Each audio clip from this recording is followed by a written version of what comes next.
The Australian Open, set to be the first Grand Slam of the year. Organisers look determined, but at the same time it's on shaky ground. That's right. It's hard to believe Tennis Australia chief Craig Tiley when he says he is absolutely confident that the Australian Open will go ahead on Monday as planned and with up to 30,000 fans in attendance. That's because just 4 days out from the tournament, more than 500 players and support staff have been ordered to get tested for COVID and self-isolate until they return a negative result.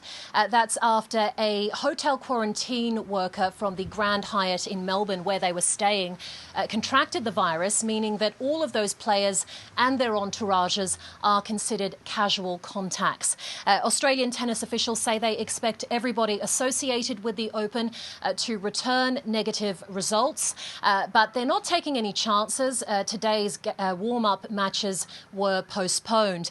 Meanwhile, the new case has broken Victoria State's 28-day run of 0 new locally acquired cases. That prompted Premier Dan Andrews to announce tighter restrictions.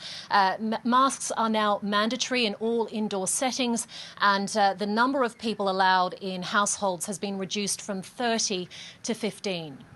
I have to say, it does sound from here that quite a number of precautions are being put in place, but there has been a lot of debate about whether it is a good idea for Australia to stage a major sporting event in the midst of a global pandemic. What's the local reaction there? Well, 3 weeks ago, when tennis players and support staff were flown into Australia on specially chartered flights, there was some backlash. Complaints from those players who were forced into hard lockdown because they were on the same flight as someone who tested positive to COVID, but also criticism from Australians who said that the country is putting its COVID-free bubble at risk just for the glory of hosting a few tennis matches. And the people of Melbourne, especially those people who went through one of the world's hardest, strictest and longest lockdown, well, they are no doubt frustrated to see a new round of COVID restrictions stemming directly from the Australian Open when they've already sacrificed so much.